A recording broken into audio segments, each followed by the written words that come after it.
Dear students, આપણે રાસાયણિક ગુણધર્મોમાં oxidation સ્થિતિ જોયા બાદ સંયોજનોનો સહસંયોજક અને આયનીય સ્વભાવ જોઈ ગયા બાદ નેક્સ્ટ ટોપિક જે આપણે લર્ન કરવા જઈ રહેલા છે તે હવા ઓર ઓક્સિજન પ્રત્યે જે સમૂહ તેરના તત્વો છે તેની પ્રતિક્રિયાત્મકતા જોવાના છે. પોઈન્ટ નંબર 1, સમૂહ તેરના બધા જ તત્વો ડાયઓક્સિજન ગેસ O2 સાથે ઊંચા તાપમાને પ્રક્રિયા કરીને M2O3 પ્રકારના ટ્રાયોક્સાઇડ બનાવે છે. પહેલો ક્વેશ્ચન અહીંયાથી જનરેટ થશે કે નીચેનામાંથી કયું તત્વ M2O3 પ્રકારના ટ્રાયોક્સાઇડ રચે છે. ઓર બીજો ક્વેશ્ચન અહીંયાથી બનશે સમૂહ તેરના તત્વો કયા પ્રકારના ઓક્સાઇડ રચે છે. તો સમૂહ તેરના તત્વોની ઓક્સિડેશન સ્ટેટ +3 આવે એટલે M+3. ઓક્સિજનનો O-2 આવે. ચાર્જ બેલેન્સ કરતાં આપણું કયું સૂત્ર રચાય M2O3.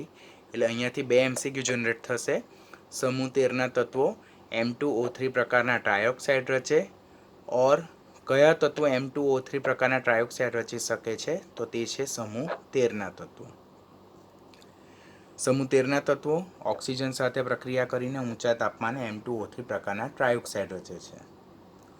આપણને ખબર છે કે સમૂહનું છેલ્લું તત્વ થેલિયમ એ +3 અને +1 ઓક્સિડેશન અવસ્થા ધરાવતા સંયોજનો રચે, જેમાં એના +1 ઓક્સિડેશન સ્થિતિવાળા સંયોજનો વધારે થાય છે. એટલે થેલિયમ Tl2O3 સિવાયનો બીજો +1 ઓક્સિડેશન સ્ટેટ ધરાવતો Tl2O પ્રકારનો મોનોક્સાઇડ પણ રચવાની ક્ષમતા ધરાવે છે. As we move down from boron to thallium, એટલે કે સમૂહમાં ઉપરથી નીચે તરફ જતા જેમ જેમ આયનીકરણ એન્થાલ્પી ઘટતી જાય છે તેમ તેમ ઓક્સિજન પ્રત્યે પ્રતિક્રિયાત્મકતા ક્રમશઃ વધતી જાય, જે આપણે સમૂહ 1 અને સમૂહ 2માં ઓલરેડી જોઈ ગયા છે કે સમૂહમાં ઉપરથી નીચે તરફ જતા ધાતુ આયનનું કદ વધતું જાય, આયનીકરણ એન્થાલ્પી ઘટતી જાય અને ઓક્સિજન પ્રત્યે પ્રતિક્રિયાત્મકતામાં ક્રમશઃ વધારો થતો જાય છે. સમૂહનું પ્રથમ તત્વ બોરોન વિશે જો વાત કરીએ તો બોરોન સ્ફટિકમય સ્વરૂપમાં ઓક્સિજન પ્રત્યે બિન પ્રતિક્રિયાત્મક. That means when boron is available in a crystalline state, it won't react with oxygen. But when it is available in amorphous form, એટલે કે બિન સ્ફટિકમય સ્વરૂપમાં હોય તો એ કયા પ્રકારનો ઓક્સાઇડ રચે છે? B2O3 પ્રકારનો ઓક્સાઇડ રચે છે. બોરોનનો કયો ઓક્સાઇડ થાય છે? +3 ઓક્સિડેશન અવસ્થા ધરાવતો, બીકોઝ બોરોનની +3 ઓક્સિડેશન અવસ્થા વધારે થાય છે. એલ્યુમિનિયમ શુષ્ક હવા ડ્રાય એર સાથે પ્રક્રિયા કરતું નથી, બટ જ્યારે ભેજવાળી હવા એટલે કે મોઇસ્ટ એર હોય તો ત્યારે ઓક્સિજન સાથે પ્રક્રિયા કરે છે અને એની સપાટી કેવી થાય છે? ઝાંખી પડે છે. The surface will become dull due to formation of Al2O3. કે જ્યારે એલ્યુમિનિયમને આપણે હવામાં ખુલ્લો રાખવામાં આવે ત્યારે ભેજવાળી હવા સાથે પ્રક્રિયા કરીને Al2O3 રચે છે અને એ Al2O3 એલ્યુમિનિયમની સપાટી પર જામી જાય છે. એક રક્ષણાત્મક પાતળું આવરણ બનાવે છે જે ધાતુઓને હવા સાથે ફળદ્ર પ્રક્રિયા કરતું અટકાવે છે.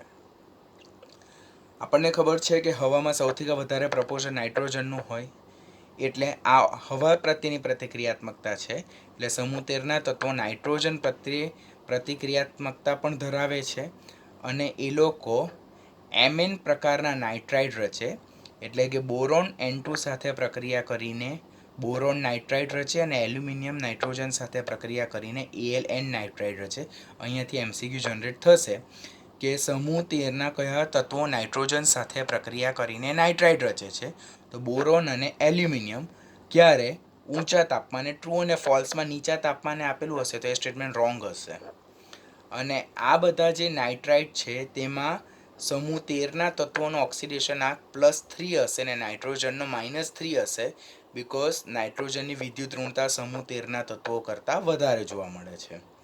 બીજો ક્વેશ્ચન અહીંયાથી બને MCQનો, સમૂહ 13ના તત્વોના નાઇટ્રાઇડનું સૂત્ર શું હોઈ શકે?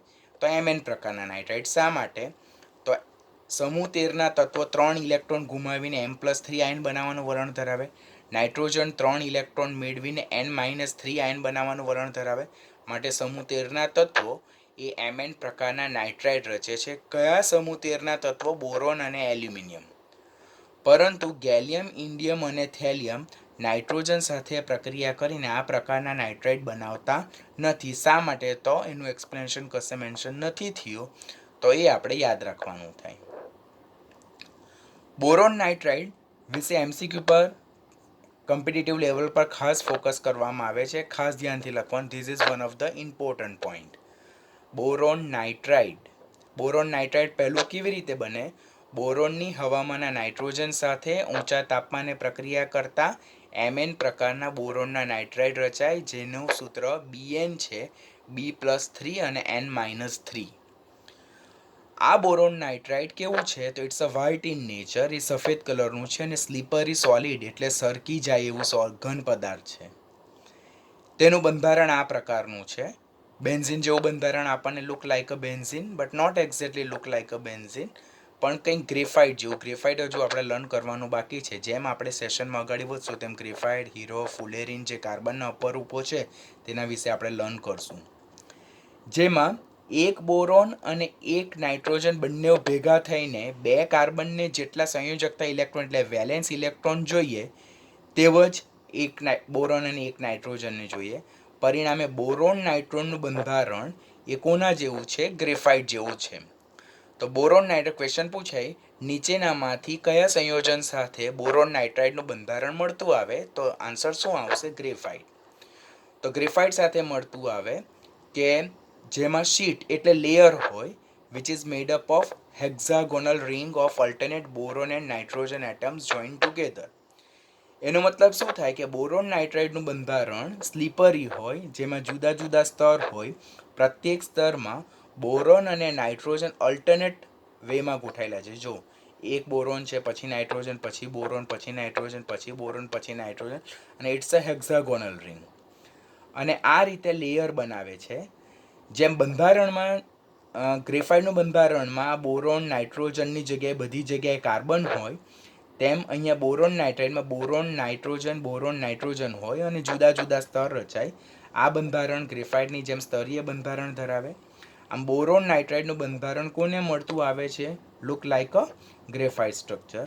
તેને કારણે બોરોન નાઇટ્રાઇડને ઇનઓર્ગેનિક ગ્રેફાઇટ એટલે કે અકાર્બનિક ગ્રેફાઇટ પણ કહેવામાં આવે. એમસીક્યુનો ઇમ્પોર્ટન્ટ ક્વેશ્ચન. નીચેનામાંથી બોરોનનું કયું સંયોજન અકાર્બનિક ગ્રેફાઇટ તરીકે ઓળખવામાં આવે છે? તો તે શું હશે? Boron nitride. Again રિવાઇઝિંગ, boron nitride બને કેવી રીતે?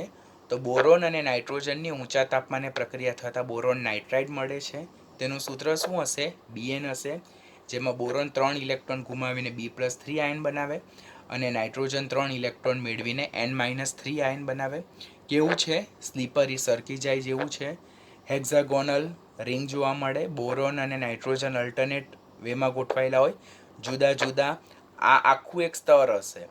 તેવા જુદા જુદા સ્તરો એકબીજા પર સરકી જાય એવા હોય છે, જે કોના બંધારણને મળતું આવે? ગ્રેફાઇટના બંધારણને મળતું આવે. માટે બોરોન નાઇટ્રાઇડ Bnને આપણે ઇનઓર્ગેનિક ગ્રેફાઇટ કહીએ છીએ. પછી આ જે સમૂહ 13ના તત્વો છે તેમના ઓક્સાઇડ અને હાઇડ્રોક્સાઇડનો એસિડ અને બેઝ સ્વભાવ ઇમ્પોર્ટન્ટ એમસીક્યુ અહીંયાથી જનરેટ થાય છે. જેમ સમૂહમાં ઉપરથી નીચે તરફ આવીએ તેમ ઓક્સાઇડ અને હાઇડ્રોક્સાઇડનો એસિડિક સ્વભાવ ક્રમશઃ ઘટતો જાય છે અને બેઝિક સ્વભાવ ક્રમશઃ વધતો જાય છે. આ લાઇન પર ખાસ એમસીક્યુ બને છે, ફોકસ કરવાનું. આના બેઝ પર ક્વેશ્ચન આવશે. સમૂહ 13ના તત્વોમાં ઉપરથી નીચે તરફ જતા ઓક્સાઇડ અને હાઇડ્રોક્સાઇડનો એસિડિક સ્વભાવ ઘટે છે અને બેઝિક સ્વભાવ વધે છે. એનું રીઝન આપણે પાછળ ઓલરેડી લર્ન કરવાના છે. તે લર્ન કરીએ પહેલાં. સમૂહ 13ના જે ટ્રાયોક્સાઇડ છે M2O3 પ્રકારના, તે પાણી સાથે પ્રક્રિયા કરીને MOH થ્રાઇસ પ્રકારના હાઇડ્રોક્સાઇડ છે. ક્વેશ્ચન પૂછાય કે સમૂહ 13નું ત્રીજા આવર્તમાં આવેલા તત્વના હાઇડ્રોક્સાઇડનું સૂત્ર લખો.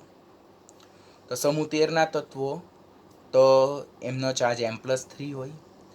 હાઇડ્રોક્સાઇડ આયન OH-1 હોય. તો M+3 અને 3OH- એટલે સમૂહ 13ના તત્વો MOH3 પ્રકારના હાઇડ્રોક્સાઇડ રચે છે. કેવી રીતે બને? ઓક્સાઇડની પાણી સાથેની પ્રક્રિયા થતાં MOH3 પ્રકારના હાઇડ્રોક્સાઇડ રચે. આ ઓક્સાઇડ અને હાઇડ્રોક્સાઇડ જેમ આપણે બોરોનથી થેલિયમ તરફ જઈએ છીએ તેમ તેમના એસિડિક સ્વભાવ ક્રમશઃ ઘટતો જાય છે અને બેઝિક સ્વભાવ ક્રમશઃ વધતો જાય છે. આમ બોરોનના ઓક્સાઇડ અને હાઇડ્રોક્સાઇડ સ્વભાવે એસિડિક છે.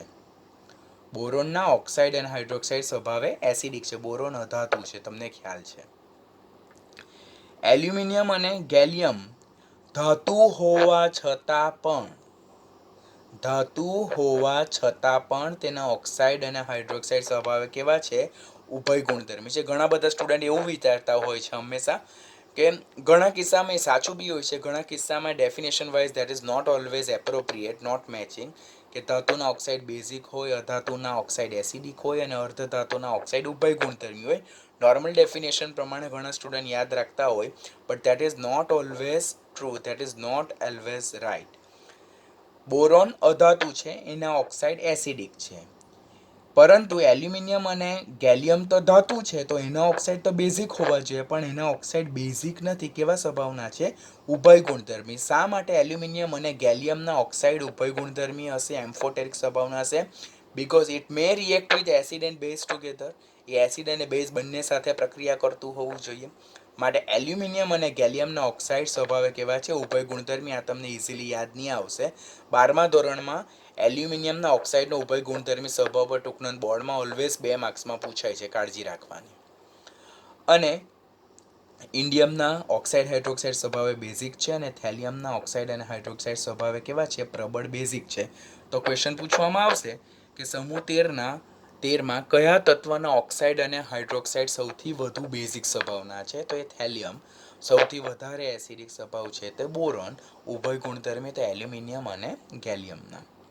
આમ સમૂહમાં ઉપરથી નીચે તરફ જતા, એટલે કે બોરોનથી થેલિયમ તરફ જતા ઓક્સાઇડ અને હાઇડ્રોક્સાઇડની એસિડિકતા ક્રમશઃ ઘટતી જાય અને બેઝિકતા ક્રમશઃ વધતી જાય છે. અત્યારે જ આપણે લર્ન કર્યું તે અનુસાર કે બોરોનના ઓક્સાઇડ સ્વભાવે કેવા છે? એસિડિક છે. તો એસિડિક ઓક્સાઇડ તે બેઝ સાથે પ્રક્રિયા કરશે. તો આ એસિડિક બોરોનના ઓક્સાઇડ બેઝ સાથે પ્રક્રિયા કરીને સોડિયમ મેટાબોરેટ બનાવશે. આ સૂત્ર યાદ રાખજો. સોડિયમ મેટાબોરેટનું સૂત્ર પૂછાય છે કે બોરોનના ઓક્સાઇડની સોડિયમ હાઇડ્રોક્સાઇડ કોસ્ટિક સોડા સાથે પ્રક્રિયા થતાં મળતા સંયોજનનું સૂત્ર શું આવે? તો સોડિયમ મેટાબોરેટ, ધેટ ઇઝ NaBO2.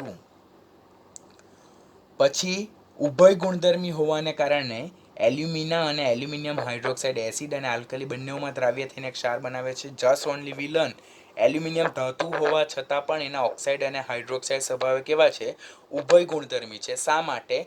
જો એ લોકો એ હાઇડ્રોક્સાઇડ સાથે, એટલે કે સોડિયમ હાઇડ્રોક્સાઇડ એટલે કે આલ્કલી સાથે પણ પ્રક્રિયા કરે છે અને H2SO4 જેવા એસિડ સાથે બી પ્રક્રિયા કરે છે. આમ એલ્યુમિના ઓર એલ્યુમિનિયમ હાઇડ્રોક્સાઇડ, સોડિયમ હાઇડ્રોક્સાઇડ અને H2SO4 જેવા એસિડ અને બેઝ બંને સાથે પ્રક્રિયા કરતા હોવાને કારણે એલ્યુમિનિયમના ઓક્સાઇડ અને હાઇડ્રોક્સાઇડ સ્વભાવ કેવા જોવા મળે છે આપણને? ઉભય ગુણધર્મી. એલ્યુમિનિયમ ધાતુ હોવા છતાં પણ તેના ઓક્સાઇડ અને હાઇડ્રોક્સાઇડ સ્વભાવે ઉભય ગુણધર્મી છે, બીકોઝ એ એસિડ અને બેઝ એટલે કે આલ્કલી બંને સાથે પ્રક્રિયા કરે છે. આ બધા રિએક્શન તમારે ખાસ યાદ રાખવાના છે. 12મામાં પાછું પી વિભાગના તત્વો સમૂહ 16માં ઓક્સાઇડનો સ્વભાવમાં આ ટોપિક પાછો રિવાઇઝ થશે. તો આ બધા reaction you have to remember carefully. Alumina, જેનું સૂત્ર Al2O3, NaOH સાથે પ્રક્રિયા કરીને સોડિયમ મેટા એલ્યુમિનેટ બનાવે છે અને H2O મુક્ત કરે. આલ્કલી અને એસિડ બંને પ્રક્રિયા કરીને શું બનાવે છે? ક્ષાર અને પાણી મુક્ત કરે છે. પછી અહીંયા સોડિયમ ટેટ્રાહાઇડ્રોક્સી એલ્યુમિનેટ, આ સંકીર્ણ પણ યાદ રાખવાનું, જેમાં એલ્યુમિનિયમનો ઓક્સિડેશન +3 છે. બરાબર? કે એલ્યુમિનિયમ હાઇડ્રોક્સાઇડ એ NaOH સાથે પ્રક્રિયા કરે. અહીંયા NaOH બેઝ છે, તો એલ્યુમિનિયમ હાઇડ્રોક્સાઇડ એસિડ તરીકે વર્તે. તો એ એસિડ તરીકે વર્તે અને શું બનાવે છે? સંકીર્ણ Na+AlOH4- એક્વિયસ જલ દ્રાવ્ય સંકીર્ણ છે. આ જે સંકીર્ણ જે છે તેને કહેવામાં આવે છે સોડિયમ ટેટ્રાહાઇડ્રોક્સી એલ્યુમિનેટ 3. શા માટે 3? બીકોઝ આમાં એલ્યુમિનિયમનો ઓક્સિડેશન +3. આ સંકીર્ણ જે બને છે તેનું સૂત્ર યાદ રાખવાનું, એની ફિઝિકલ સ્ટેટ યાદ રાખવાનું છે. ત્યારબાદ અંદર એલ્યુમિનિયમના સંકીર્ણનું સૂત્ર યાદ રાખવાનું છે, એલ્યુમિનિયમનો ઓક્સિડેશન યાદ રાખવાનો છે અને બનતા સંકીર્ણનું નામ શું છે? Sodium tetrahydroxy aluminate 3. બીકોઝ એલ્યુમિનિયમનો ઓક્સિડેશન તો હંમેશા +3 જ હોય. એલ્યુમિનિયમ એટલે આપેલ કિસ્સામાં એ બેઝ સાથે પ્રક્રિયા કરે છે એટલે પોતે એસિડ તરીકે વર્તે છે. હવે આ જે બે રિએક્શન છે તેમાં એલ્યુમિનિયમના હાઇડ્રોક્સાઇડ અને ઓક્સાઇડ એ H2SO4 સાથે પ્રક્રિયા કરે. H2SO4 is a strong acid. તો એ પ્રક્રિયામાં એલ્યુમિનિયમ એ પોતે આલ્કલી એટલે કે બેઝ તરીકે વર્તે. આમે એસિડ સાથે પ્રક્રિયા કરીને બી અનુક્રમે ક્ષાર અને પાણી ઉત્પન્ન કરે છે. રિએક્શન યાદ રાખવાના કે H2SO4 સાથે પ્રક્રિયા કરીને એલ્યુમિનિયમ સલ્ફેટ અને પાણી મુક્ત કરે. એલ્યુમિનિયમ સલ્ફેટનું સૂત્ર Al2SO4 થ્રાઇસ કેવી રીતે આવે એ પીરિયોડિસિટી ચેપ્ટરમાં જોયું છે. અત્યારે આમ લઈને કહ્યું કે બોરોનના ઓક્સાઇડ અને હાઇડ્રોક્સાઇડ સ્વભાવે એસિડિક હોય, એલ્યુમિનિયમ અને ગેલિયમના ઓક્સાઇડ અને હાઇડ્રોક્સાઇડ સ્વભાવે ઉભય ગુણધર્મી હોય. ત્યાર પછી ઇન્ડિયમ જે છે તેના ઓક્સાઇડ અને હાઇડ્રોક્સાઇડ બેઝિક હોય અને સમૂહનું છેલ્લું તત્વ થેલિયમ તેના ઓક્સાઇડ અને હાઇડ્રોક્સાઇડ એ સ્વભાવે પ્રબળ બેઝિક હોય છે. હવે આપણા માઇન્ડમાં ક્વેશ્ચન એમ થાય કે સર શા માટે સમૂહમાં ઉપરથી નીચે તરફ જતા ઓક્સાઇડ અને હાઇડ્રોક્સાઇડની એસિડિકતામાં ઘટાડો થતો જાય અને બેઝિકતામાં વધારો થાય છે? તો ઓલરેડી આપણે પીરિયોડિસિટી ચેપ્ટરમાં લર્ન કર્યું જ છે કે સમૂહમાં જેમ ઉપરથી નીચે તરફ જઈએ તેમ મધ્યસ્થ પરમાણુનું કદ વધતું જાય છે. બોરોનનું કદ નાનું અને થેલિયમનું કદ મોટું. આયનીકરણ એન્થાલ્પી ઘટી જાય છે. પરિણામે આ જે એમઓ બંધ છે, એમઓ બંધ કહેવામાં આવે કે બોરોન અને ઓક્સિજન વચ્ચે અને થેલિયમ અને ઓક્સિજન વચ્ચે, તો આ જે એમઓ બંધ છે તો તે પરિણામે કેવો થતો જાય છે? નિર્બળ થતો જાય છે. બંધ લંબાઈ વધતી જાય, બંધ સ્થાયીતા ઘટતી જાય. બંધ સ્થાયીતા ઘટતી જાય તો પરિણામે અહીંયા TLO બંધ સરળતાથી તૂટે અને અંદરથી OH- સરળતાથી મુક્ત થાય. માટે જો રિવાઇઝ કરીએ તો બોરોન હાઇડ્રોક્સાઇડથી થેલિયમ હાઇડ્રોક્સાઇડ તરફ જતા જેમ મધ્યસ્થ પરમાણુનું કદ વધતું જાય, આયનીકરણ એન્થાલ્પી ઘટી જાય, તેમ MO જે બંધ લંબાઈ છે તે વધતી જશે, એની બંધ સ્થાયીતા ઘટી જશે, બંધ સરળતાથી તૂટશે, OH- અને ધાતુ આયન સરળતાથી બનશે. પરિણામે જેમ OH- સરળતાથી મુક્ત થાય તેમ બેઝિકતા ઇન શોર્ટ કેવી થતી જાય? વધતી જાય. માટે આમાં આ જે એમઓ બંધ છે તે પ્રબળ છે, માટે OH- સરળતાથી મુક્ત નહીં થાય. જ્યારે આમાં થેલિયમનું કદ મોટું, આયનીકરણ એન્થાલ્પી ઓછી હોવાને કારણે આ બંધની પ્રબળતા ઓછી, એ સરળતાથી બ્રેક થઈને અંદર OH- સરળતાથી મુક્ત થાય. માટે as we move down in a same group, the basicity of oxide and hydroxide of group 13 element is going to increase while acidic characteristic going to decrease.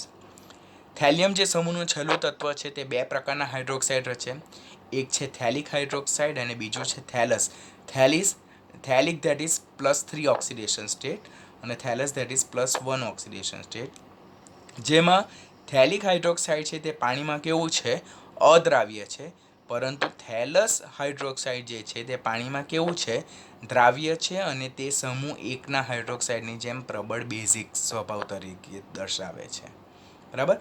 તો ક્વેશ્ચન પૂછાય સમૂહ 13ના તત્વોમાં કયું તત્વ એ બે પ્રકારના હાઇડ્રોક્સાઇડ રચી શકે? તો સમૂહનું છેલ્લું તત્વ તે કયું? થેલિક હાઇડ્રોક્સાઇડ અને થેલસ હાઇડ્રોક્સાઇડ. થેલિક હાઇડ્રોક્સાઇડ પાણીમાં અદ્રાવ્ય છે, થેલસ હાઇડ્રોક્સાઇડ એ પાણીમાં સુદ્રાવ્ય છે અને એ સમૂહ એકના હાઇડ્રોક્સાઇડની જેમ પ્રબળ બેઝિક સ્વભાવ ધરાવે છે.